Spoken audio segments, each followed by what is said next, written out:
Hello friends, நம்மளுடைய சென்ற வீடியோவில் இந்த சீரீஸில் அட்வைசஸ் அல்லது வழிகாட்டுதல்கள் எந்த இடத்துல ஃபெயிலியர் ஆகுது, அதுக்கான காரணங்கள் என்ன, அது மட்டும் இல்லாமல் ஒரு நபர் இன்னொரு நபரோடு கனெக்ட் ஆகிறதுக்கு எதுலாம் தடையாக இருக்குது, எதுலாம் ஒரு சுவராக நடுவில் ரெண்டு பேத்துக்கு நடுவில் நிற்கிது அப்படின்ற விஷயத்தை பற்றி பேசியிருந்தோம். அதில் என்னதான் நம்மளுடைய விஷயங்கள் நம்மக்கிட்ட சொல்கிறதுக்கான விஷயங்கள் எல்லாமே பெரிய அளவில் இருந்தாலும், நம்மளுடைய அனுபவங்கள் பெரிய அளவில் இருந்தாலும், அது ரீச் அவுட் ஆகாமல் இருக்கிறதுக்கான காரணம் என்ன, அதுக்கு பின்னாடி உள்ள மெக்கானிசம் நிறைய விஷயங்கள் இருக்குது. அதெல்லாம் கிராஸ் பண்ணாமல் நீங்கள் இந்த விஷயத்தை அச்சீவ் பண்ண முடியாதுன்றதை பற்றி பேசியிருந்தோம். அதில் முக்கியமான ஒரு விஷயமாக நான் சொன்னது அந்த ஈகோ அப்படின்ற ஒரு விஷயந்தான். அந்த தான் அல்லது அந்த செல்ஃப் அப்படின்றக்கூடிய அந்த விஷயத்தை எடுத்தால் தான் நீங்கள் ரீச் பண்ண முடியும், கனெக்ட் ஆக முடியும் அப்படின்றத பற்றி பேசியிருந்தோம். அதுக்கு என்ன தேவை, அப்போ இன்னொருத்தரோட நம்ம கனெக்ட் ஆகிறதுக்கு என்ன தேவை அப்படின்னு யோசிச்சிங்கன்னா, எம்பத்தி அப்படின்ற ஒரு விஷயம். இப்போ நிறைய பேர் இந்த வேர்டை கேட்டிருக்கலாம், கேள்விப்பட்டிருக்கலாம், இல்லை கேள்விப்படாமல் இருக்கலாம். இல்லாட்டி இதோடு தொடர்புடைய இன்னொரு வார்த்தையான சிம்பத்தின்ற வார்த்தையை கேள்விப்பட்டிருக்கலாம். நான் அவர் மேலே ரொம்ப சிம்பத்தியாக ஃபீல் பண்ணுறேங்க, நான் சிம்பத்தைஸ் பண்ணுறேங்க, எனக்கு கொஞ்சம் சிம்பத்தி வருதுங்க அவர் மேலே அப்படின்ற அந்த வார்த்தையை நிறைய பேர் பல பேர் பேசுவதை நம்ம கிராஸ் பண்ணி வந்திருக்கலாம். அப்போ சிம்பத்தின்றது ஜஸ்ட்டு ஒரு இரக்கம், ஒரு இன்னொருத்தர் மீதான ஒரு கருணை, இரக்கம் அப்படின்னு சொல்லலாம். இது எல்லா மனுஷங்களுக்குமே இருக்குது, அவங்களுக்கு இன்ஹெரண்ட்டாகவே இருக்குது. அது ஒரு சர்டன் லெவலில் இருக்குது. சில பேருக்கு அது ரொம்ப அதிகமாக இருக்கும். சில பேரோட தனிப்பட்ட குணாம்சமே, அவங்களுடைய தன்மையே இரக்க குணம் அதிகமாக இருக்கலாம். சில பேருக்கு அது மாடரேட்டாக இருக்கும், சில பேருக்கு ரொம்ப கம்மியாக இருக்கும். இது ஒவ்வொரு நபருடைய தனிப்பட்ட தனித்தன்மைகளோடு சம்மந்தப்பட்டது. அதனால் நான் சில பேருக்கு இது சுத்தமாகவே இருக்காது, இல்லாட்டி சில பேருக்கு இது முழுமையாக 100% இருக்கும் அப்படின்னு நான் சொல்ல வரல. கூடுதல் குறைவாக இருக்கலாம். ரெண்டாவது, இது ஃபங்க்ஷன் ஆகிற விதம் வேறு மாதிரி இருக்கலாம். சில பேர்கிட்ட இந்த சிம்பத்தி அவங்க ரொம்ப லாஜிக்கலாக, ரொம்ப ப்ராக்டிக்கலாக யோசித்து அதுக்கான சொல்யூஷன் பண்ணணும்னு நினைப்பாங்க. ஒரு ஆபத்து வரும்பொழுது வெறும் சிம்பத்தைஸ் பண்ணாமல், வெறுமனே அதுக்காக கண்ணீர் விடாமல், ப்ராக்டிக்கலாக அதை தீர்க்கிறதுக்கு என்ன செய்யலாம். உதாரணமாக ஒரு வார் ஜோன் இருக்குது, ஒரு போர்க்களம் நடந்துகிட்ருக்குது அப்படின்னும் போது பார்க்க யாராக இருந்தாலுமே பதைக்க தான் செய்யும். மனசு ஏதாவது ஒன்று செய்யணுமே, அந்த துயரத்தை நம்ம நீக்கணுமே, நம்மளால் முடிஞ்சதை பண்ணணுமே எல்லாருக்குமே யோசனை இருக்க தான் செய்யும். ஆனால் அதை வெளிப்படுத்துகிற விதம் வேறு மாதிரி இருக்கும். சில பேர் அதுக்காக கண்ணீர் விடுவாங்க, சில பேர் அதனால் பாதிக்கப்பட்டு பல நாட்கள் தூக்கத்தை இழப்பாங்க. சில பேர்த்துக்கு அது அவங்களுடைய உயிரையே பறிக்கக்கூடியதாக கூட ஆகும். சில பேர்த்துக்கு சில பேர் ப்ராக்டிக்கலாக அப்படி ப்ராக்டிக்கலாக இது என்ன செய்யலாம், நம்ம இறங்கி உதவி செய்யலாம், நம்மளோட உயிரை கொடுத்து நம்ம உதவி செய்யலாம் அப்படின்னு நினைப்பாங்க. இல்லை நம்ம பொருளை கொடுக்கலாம், இல்லை உதவி செய்வதற்கு பிறரை நம்ம தூண்டுவோம் அப்படிலாம் சில பேர் யோசிப்பாங்க. இப்படி பல அப்ரோச்சஸ் இருக்குது. இது ஒவ்வொரு நபருடைய தனிப்பட்ட தன்மை சம்மந்தப்பட்ட விஷயம். ஸோ நான் அதுக்குள்ளே நம்ம போகல, இல்லை அதை பற்றி இந்த வீடியோவில் நம்ம பேசலை. ஸோ இறக்கப்படுவது அல்லது இறக்கத்தின் பொருட்டால் ஒரு செயலை இன்னொருத்தருக்கு செய்கிறதுன்றது எல்லாத்துக்குமே இருக்கக்கூடிய ஒரு பொதுவான ஒரு விஷயம் தான், இயல்பான ஒரு விஷயந்தான். ஆனால் நிறைய பேர் நினச்சிட்ருக்காங்க என்னென்னா, இதுதான் ஒரு அதிகபட்ச இல்லை உச்சக்கட்ட ஒரு தன்மை, ஒரு குவாலிட்டி அப்படின்னு நினச்சிட்ருக்காங்க. இல்லை, இதை தாண்டிய இதை விட ஒரு உயர்ந்த ஒரு தன்மை ஒன்று இருக்குது. அதுதான் எம்பத்தி. அப்போ சிம்பத்தின்றது நீங்கள் இன்னொருத்தர் மீது இறக்கப்படுவது, அதற்காக நீங்கள் உதவி செய்வது, பணத்தாலோ இல்லை உங்களுடைய உடலாலோ உதவி செய்வது, ஏதாவது ஒரு விஷயத்தை பண்ணுறது. ஆனால் எம்பத்தின்றது என்னென்னா, நீங்கள் அந்த இன்னொருவராக உணர்வது, அதாவது அவருடைய இடத்திலிருந்து ஒரு விஷயத்தை நீங்கள் பார்ப்பது.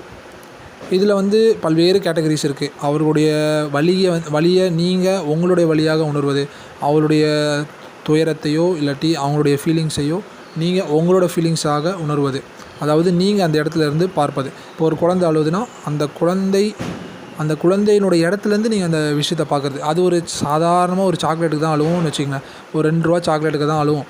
ஆனால் நமக்கு அது ஒரு பெரிய விஷயமா இல்லாமல் இருக்கலாம். ஆனால் அந்த இடத்துலேருந்து அதோடைய பெயின் பெரிய விஷயந்தான். அதுக்கு அந்த 2 ரூபா சாக்லேட்டுன்றது ஒரு மிகப்பெரிய உலகத்தில் மிகப்பெரிய ஒரு பொருளுக்கு சமமான ஒரு விஷயந்தான். அப்போ அந்த இடத்துலேருந்து நம்ம யோசிக்கிறது தான். இது யோசிக்கிறதுன்றதை விட இது ஃபீல் பண்ணுறது அப்படின்றது தான். அப்போ தான் நம்ம எல்லாத்துக்குமான இம்பார்ட்டன்ஸை நம்ம தர முடியும், எல்லாத்தோடைய உணர்வுகளுக்கும் மதிப்பு கொடுக்க முடியும். அப்போ இதுதான் எம்பத்தி அப்படின்னு சொல்கிறது. அப்போ இது கூட பார்த்திங்கன்னா, இது எல்லாத்துக்குமே இதுவும் இருக்கக்கூடிய ஒரு தன்மை தான். ஆனால் இதை நம்ம சரியாக கவனிக்கிறோமா, இதை நமக்குள்ளே இருக்கக்கூடிய இந்த எம்பத்தின்ற ஒரு விஷயத்தை நம்ம தூசி தட்டி அதை ஆழப்படுத்துகிறோமா அப்படின்றது தான் விஷயமே. எல்லாத்தையுமே இருக்குது, ஆனால் அது எவ்வளோ ஆழமாக இருக்குது, இல்லாட்டி அதுக்காக நம்ம என்ன முயற்சி செய்கிறோம் அப்படின்றது தான் ஒரு விஷயம். ரெண்டாவது என்னென்னா, இப்போ இந்த டாபிக் ஏன் இப்போ பேச வேண்டியதாக இருக்குது அப்படின்னு சொன்னால், இப்போ என்னுடைய பழைய காணொளிகள் எல்லாமே நீங்கள் பார்த்தீங்கன்னா எல்லாத்துலேயுமே ஏதோ ஒரு தொடர்பு வந்துக்கிட்டே தான் இருக்கும். எதுவுமே ஒன்றுக்கு ஒன்று சம்மந்தமில்லாத டாப்பிக்காவோ சம்மந்தம் இல்லாத விஷயங்களாகவோ 100% இருக்காது. வேறு டாபிக் பேசுகிற மாதிரி இருந்தாலும் எல்லாத்துக்குமே ஒரு பொது ஒற்றுமை, ஒரு பொதுத்தன்மை, ஒரு சில மையமாக சில விஷயங்களை நோக்கி நம்ம பேசுகிறோம் அப்படின்றது தெரியும். அதில் வந்து ஒன்று எப்படி பாதிக்குது அப்படின்றதும் வரும். இப்போ உதாரணமாக கன்சியூமர் வேர்ல்டை பற்றி நான் ஆல்ரெடி பேசியிருக்கேன். மினிமலிசம் பற்றி பேசியிருக்கேன். மினிமலிசம் வந்து ஏன் முக்கியமாக இருக்குது? கன்சியூமர் வேர்ல்டு வந்து வெறுமனே ஒரு பொருள் சார்ந்த விஷயமாக மட்டும் இல்லை. அந்த கன்சியூமர் வேர்ல்டு வந்து நம்மளுடைய வேல்யூஸ், நம்மளுடைய மாரல்ஸ், நம்மளுடைய எம்பத்தி, நமக்குள்ளே இருக்கக்கூடிய ஹியூமனிஸ்டிக்கான தன்மைகள், இது எல்லாத்தையுமே டிஸ்டர்ப் பண்ணக்கூடிய ஒரு விஷயமா இருக்குது. ஒரு பொருள் ஆசைன்றது வந்து வெறும் பொருள் ஆசையோடு முடிஞ்சிச்சுன்னா வேறு விஷயம். அது பொருள் ஆசையை அவன் பொருள் நிறைய வாங்கி சேர்த்துட்டான், அதோடு முடிஞ்சு போனது அப்படின்னு நம்ம சொல்ல முடியாது. அந்த பொருள் ஆசை அவன் கண்ணை மறைச்சி வேறு மாதிரி அவனை வழிகெடுக்கவும் செய்கிறது இல்லை. அதனால் நம்ம எல்லாத்தையுமே தொடர்பு படுத்தி பார்க்க வேண்டியது இருக்குது. ஸோ இதோடைய சைக்காலஜிக்கல் இம்பேக்ட்ஸ் வந்து பல்வேறு விஷயங்கள் இருக்க தான் செய்யுது. ஸோ அப்படிப்பட்ட ஒரு சூழலில் வந்து எம்பத்தி அப்படின்ற இந்த விஷயம் வந்து இன்றைக்கி மிக குறைவாக பேசப்படுகிறது. மிக குறைவாக தான் இதை பற்றி டிஸ்கஸ் பண்ணுறாங்க. நிறைய பேத்துக்கு இந்த விஷயம் தெரியறது இல்லை. இல்லாட்டி இதை ஏன் தெரிஞ்சுக்கணும், இதனால் என்ன வேல்யூ, இதனால் என்ன இம்பார்ட்டன்ஸ், இப்படி தான் நிறைய பேர் யோசிச்சுட்ருக்காங்க. வாழ்க்கையில் நம்ம உண்மையிலே வேல்யூன்னு எதை நினச்சிட்ருக்குறோம், இல்லை நம்ம வேல்யூஸை சரியாக தான் புரிஞ்சிட்ருக்கோமா அப்படின்ற அந்த கேள்விகள் எல்லாமே நம்மளுடைய லைஃப் ஜேர்னியில் நமக்கு ஏதோ ஒரு கட்டத்தில் நமக்கு அது உணர்த்தும். ஆனால் நம்ம வந்து சுயமாக யோசித்து பார்க்கும் பொழுதோ அல்லது புத்தகங்களை வாசிப்பதன் மூலமாகவோ நம்ம வந்து அத்தகைய புரிதல்களை ரொம்ப சீக்கிரமாக அடைஞ்சிடலாம் அப்படின்றது தான் என்னுடைய இது. அது மட்டும் இல்லாமல் இந்த விஷயங்களை பற்றி அதிகமாக பேச வேண்டும், இதை பற்றி டிஸ்கஸ் பண்ண வேண்டும் அப்படின்னு நான் நினைக்கிறேன். அதனால தான் இங்கே பேசிகிட்டு இருக்கேன். அப்போ மறுபடியும் எம்பத்தின்ற ஒரு இடத்துக்குள்ள நம்ம வந்துடும். இப்போ வந்து ஏன் எம்பத்தி அப்படின்ற ஒரு கேள்வி. நீங்கள் வந்து வெறுமனே நான் வந்து ஒருத்தனுடைய கஷ்டத்தை பார்த்து அவனுக்கு என்னால் முடிஞ்சதை நான் செஞ்சுட்டு போயிட்டே இருக்க போகிறேன். என்னால் முடியலன்னா நான் இன்னொருத்தன்ட்ட சொல்லி அவனுக்கு உதவி செய்ய சொல்ல போகிறேன். அதோடு முடிஞ்சு போச்சுல. இல்லை ஒருத்தன் வந்து அவனுடைய கஷ்டத்தை அவன் சந்தித்து தான் ஆகணும், அதை வந்து யாராலையும் தீர்க்க முடியாது அப்படின்னு சொன்னால் அவனுடைய லைஃபோட ரியாலிட்டி அவன் ஃபேஸ் பண்ணி தானே ஆகணும் அப்படின்லாம் சில பேர் ப்ராக்டிக்கலாக சொல்லுவாங்க. அதெல்லாம் ஒரு பக்கம் இருக்கட்டும். இப்போ நான் என்ன சொல்கிறேன்னா வந்து நீங்கள் ஒரு பர்சனலாக ஒருத்தர்கிட்ட வந்து கனெக்ட் ஆகணும், உங்களுடைய வார்த்தைகள் இன்னொருத்தரால் மதிக்கப்படணும், இல்லாட்டி நீங்கள் சொல்லக்கூடிய விஷயம் உண்மையிலே ரியலாக ஒருத்தருக்கு லைஃபுக்கு யூஸ் ஆகணும் அப்படின்னு நீங்கள் நினச்சிங்கன்னா உங்களுக்கு கண்டிப்பாக எம்பத்தி தேவை இருக்குது. ஏன்னா நீங்கள் வந்து உங்கள் ஐடியாஸை உங்களுடைய வழிகாட்டுதல்களுக்கு யாருக்கு சொல்கிறீங்களோ அவங்களுடைய வாழ்க்கைன்றது உங்கள் வாழ்க்கையிலேருந்து கம்ப்ளீட்டாக எல்லா வகையிலையுமே வேறுபட்டது தான். இது வந்து நிறைய பேருக்கு புரியறதில்ல. கம்ப்ளீட்டாக நான் வேறுபட்டதுன்னு நான் சொல்கிறது வந்து உங்களுடைய குணாம்சமும் அவருடைய குணாம்சமும் வேறையாக இருக்கலாம். உங்களுடைய வாழ்க்கை சூழலும் அவருடைய வாழ்க்கை சூழலும் வேறு மாதிரி இருக்கலாம். அவர் வந்து ஒரு விஷயத்தை பார்க்கக்கூடிய அணுகுமுறையும் நீங்கள் ஒரு விஷயத்தை பார்க்கக்கூடிய அணுகுமுறையும் வேறு மாதிரி இருக்கலாம். இப்போ நீங்கள் இதில் வந்து பல கேட்டகரிஸை வந்து கொண்டு வந்துடலாம். உதாரணமாக பார்த்தீங்கன்னா ஒரு மனிதனுடைய மூளையே பார்த்திங்கன்னா ஒரே மாதிரி எல்லாத்துக்கும் வேலை பார்க்குறது கிடையாது. சில பேருக்கு வந்து வலது பக்கம் மூளை அதிகமாக வேலை செய்யுது, சில பேருக்கு இடது பக்கம் அதிகமாக வேலை செய்யுது. சில பேர் வந்து இப்போ வந்து பெரிய நிபுணர்கள்லாம் என்ன சொல்கிறாங்கன்னா இது ரெண்டுத்தையுமே பேலன்ஸ் பண்ண தான் செய்யணும் அப்படின்னு சொல்லக்கூடிய ஒரு பார்வையும் இருக்குது. அது வந்து நம்ம வேறு விஷயத்தில் வேறு டாப்பிக்கில் நம்ம பேசலாம். அப்போ வந்து இதனால் என்ன அப்படின்னு சொன்னால் ஒரு பக்கம் க்ரியேட்டிவ் சைடு, இன்னொரு பக்கம் வந்து பார்த்திங்கன்னா லாஜிக் சைடு. அப்போ மனிதர்களே வந்து பார்த்திங்கன்னா சில பேர் அதிக க்ரியேட்டிவாக இருப்பாங்க, அவங்க வந்து அதிக நுண்ணுணர்வு கொண்டவராக இருப்பாங்க, ரொம்ப வந்து ஒரு மாதிரி ட்ரீம், அவங்களுக்குள்ள இமேஜினேஷன்ஸ், க்ரியேட்டிவிட்டி இந்த மாதிரி தான் இருப்பாங்க. அவங்க வந்து கலை, இலக்கியம், ஓவியம் இந்த மாதிரி தான் போவாங்க. இன்னொரு சைடு வந்து லாஜிக்கல் பீப்புள், அவங்க வந்து ரொம்ப அறிவாளிகளாக, கணக்கு சம்மந்தப்பட்டவர்களாக, வாழ்க்கை வந்து எல்லாமே வந்து இப்போ ரொம்ப ப்ராக்டிக்கலாக பக்கவாக யோசிக்கக்கூடியவர்களாக அந்த மாதிரி இருப்பாங்க. சயின்டிஸ்ட் ஆவாங்க, டாக்டர்ஸ் ஆவாங்க. ஸோ இது வந்து இப்படி வந்து மனிதர்களே வந்து பார்த்திங்கன்னா பல கேட்டகரி இருக்காங்க. பல்வேறு வகையில் வந்து அவங்களுடைய குணாம்சத்திற்கு ஏற்றவாறு தான் அவங்க உலகத்தில் ஒரு விஷயத்தையும் அணுகுறாங்க. ஸோ இது வந்து ஒரு தனிப்பட்ட ஒருத்தருடைய ஆளுமை, ஒருத்தருடைய பர்சனாலிட்டி. அது தவிர பார்த்திங்கன்னா அவர் வளரக்கூடிய சூழ்நிலை, அவருடைய வாழ்க்கை சூழ்நிலை, குடும்ப சூழ்நிலை. இப்போ நீங்கள் ஒருத்தர் உபதேசம் பண்ணி இன்னொருத்தருக்கு உங்களுடைய வாழ்க்கை சூழல் வேறு மாதிரி இருக்கும். நீங்கள் வேறு ஒரு பின்புலத்தில் வாழ்ந்தவராக வந்து இன்னொருத்தருக்கு நீங்கள் ஒரு உபதேசத்தை கொண்டு போய் சேர்ப்பீங்க. உங்கள் லைஃப் உங்களுக்கு என்ன விஷயத்தை கொடுத்துச்சோ அதை தான் நீங்கள் இன்னொருத்தர்கிட்ட ப்ளேஸ் பண்ண ட்ரை பண்ணுவீங்க. ஆனால் அவர் வந்து உங்கள்லேருந்து கம்ப்ளீட்டாக வேறு ஒரு லைஃப் ஸ்டைலில் உள்ளவராக இருப்பார். நான் இப்போ முதல்ல சொன்ன அந்த பர்சனாலிட்டி, அவருடைய கேரக்டர், அதெல்லாம் ஒரு பக்கம். அடுத்தது அவருடைய குடும்பம், அவருடைய குடும்ப சூழல், அது அவருக்குள்ளே ஏற்படுத்தின விளைவுகள், அது வேறு மாதிரி இருக்கும். அதுக்கப்புறம் சமூக பின்புலம், அவர் எந்த சமூகத்தில் உருவாகி வந்திருக்கிறாரு அப்படின்றது வேறு மாதிரி இருக்கும். இப்போ உதாரணத்துக்கு பார்த்தீங்கன்னா இப்போ இதெல்லாம் நம்ம எம்பத்தின்ற ஒரு விஷயத்துலேருந்து பேசிகிட்டு இருக்கோம். உதாரணமாக நீங்கள் வந்து ஒரு நல்ல ஒரு சூப்பரான ஒரு ஏரியாவில் வாழ்ந்துருக்கீங்க. உங்களுடைய லைஃப்பில் எந்த பிரச்சனையுமே தடங்கல்களோ பார்க்கல, பொருளாதார ஏற்றத்தாழ்வுகளோ எதுவும் பெருசாக சந்திக்கலை, குடும்ப கஷ்டங்கள் எதுவும் பார்க்கல, நீ நல்லபடியாக ஒரு ஸ்மூத்தான ஒரு வாழ்க்கையை வாழ்ந்துகிட்டே வந்திருக்கீங்க.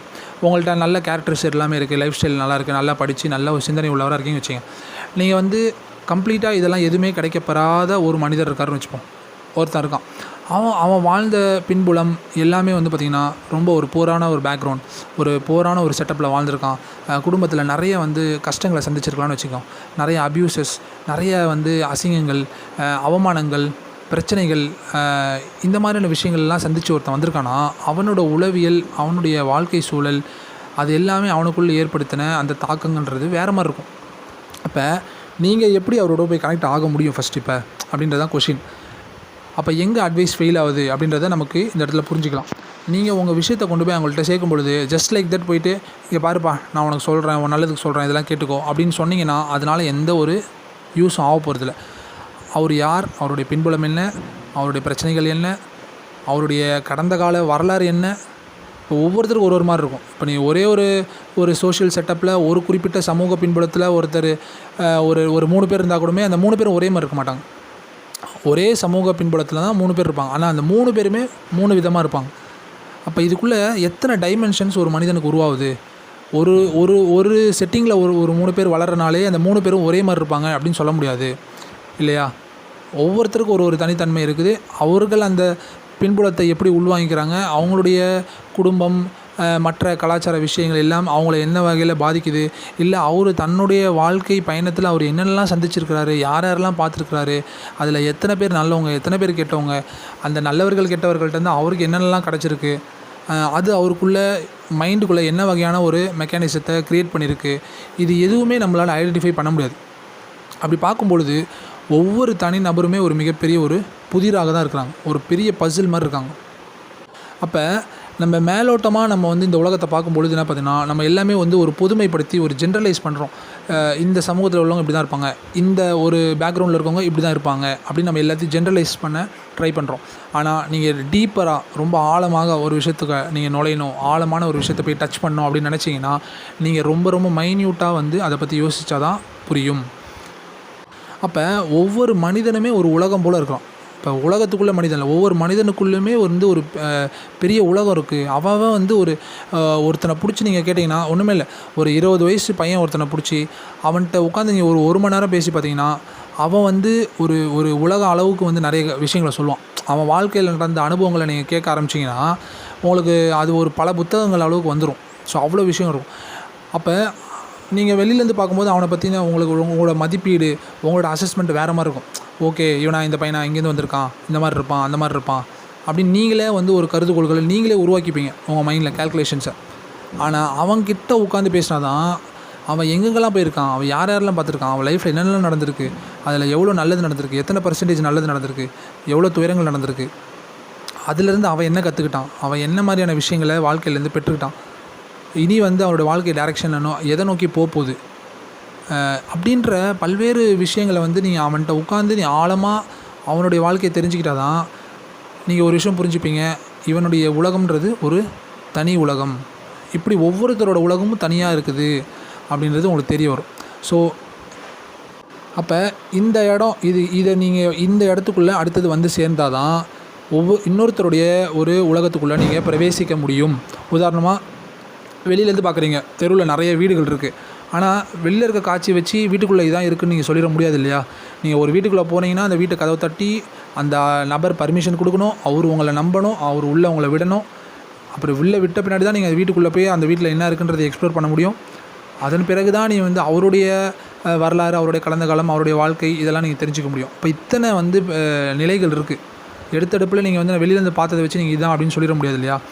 ஸோ இன்னொருத்தருடைய மனதை ரீச் பண்ணுறது, இன்னொரு நபருடைய மனதை வந்து நீங்கள் சென்று அடைவதுன்றது பார்ப்பதற்கு கேட்பதற்கு அவ்வளோ சுலபமாக இருந்தாலும் அதுதான் மிகப்பெரிய ஒரு கஷ்டமான ஒரு விஷயம். அப்போ இந்த இடத்துல தான் நம்ம சில விஷயங்களை புரிஞ்சுக்கணும்.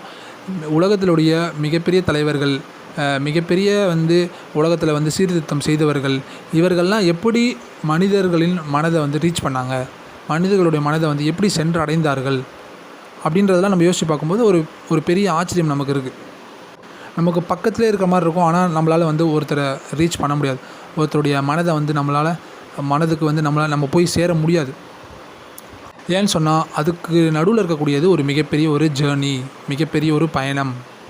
இப்போ நீங்கள் இவ்வளோ இடத்த வந்து நீங்கள் க்ராஸ் பண்ணி வந்த பின்னாடி தான் ஒருத்தருடைய மனதை நீங்கள் ரீச் பண்ண முடியும். மனதை நீங்கள் வந்து ரீச் பண்ண பின்னாடி தான் இப்போ இதில் வந்து இன்னொரு ஒரு வியூ ஒன்று இருக்குது. நிறைய பேர் வந்து ஈஸியாக வந்து மூளையை வந்து ரீச் பண்ணிடுவாங்க. அதாவது இன்னொருத்தருடைய சிந்தனையை, அறிவை வந்து ஈஸியாக நீங்கள் ரீச் பண்ணிடலாம். அது வந்து நீங்கள் ஒரு சில கவர்ச்சிகரமான விஷயங்களை மூலமாக நீங்கள் வந்து ரீச் பண்ணிட முடியும். நீங்கள் ரொம்ப அறிவாளித்தனமாக பேசுனீங்கன்னா ஒருத்தரை ரீச் பண்ணிட முடியும். உங்களுடைய திறமையின் மூலமாக ஒருத்தரை ரீச் பண்ண முடியும். வேறு ஏதோ சில விஷயங்கள் மூலமாக இன்னொருத்தரை நீங்கள் அவங்களுடைய மூளையை நீங்கள் கவர்ந்துட முடியும், அட்ராக்ட் பண்ணிட முடியும். ஆனால் நிறைய பேர் வந்து ஃபெயிலியர் ஆகக்கூடிய ஒரு இடன்றது வந்து இன்னொருத்தருடைய மனசை ரீச் பண்ணுறது தான். இப்போ நம்ம இங்கே பேசிகிட்டு இருக்கிறது எல்லாமே அந்த மனதை தொடுவது அப்படின்னா அந்த 2% ஏற்படக்கூடிய கனெக்ஷன், மியூச்சுவல் கனெக்ஷன் அப்படின்றது தான். இப்போ பல பேர் வந்து முதல் ஸ்டேஜ்லேயே வந்து ஃபெயிலியர் ஆயிடுவாங்க. அவங்க அந்த ஈகோன்ற பேரியர், அந்த சிவரை வந்து தாண்டி வர முடியாதனால அங்கேயே நின்று போயிடுவாங்க. அதை தாண்டி வந்தவர்களுக்கு அடுத்தது இதில் என்ன செய்யணும், என்ன பண்ணணுன்றது புரியாது. இல்லை ஏன் வந்து இன்னொருத்தரோட லைஃப்பை தெரிஞ்சுக்கணும், இல்லாட்டி இன்னொருத்தரோட நீங்கள் கனெக்ட் ஆகிறதுக்கு உண்மையிலே ஆத்மார்த்தமான ஒரு பிணைப்பை, ஒரு நட்பை வந்து உருவாக்கிக்கிறதுக்கு இதெல்லாம் எவ்வளோ அவசியமாக இருக்குது அப்படின்றது நிறைய பேருக்கு தெரியாமல் இருக்கலாம். அவர்களுக்கு இதன் மூலமாக ஏதோ ஒரு சின்ன வகையில் ஒரு அறிவு, இல்லாட்டி ஒரு இன்சைட், ஒரு ஐடியா கிடச்சிச்சின்னு சொன்னால் அது எனக்கு சந்தோஷம்தான். தொடர்ந்து இதை பற்றி நம்ம அடுத்த இதில் பேசுவோம்.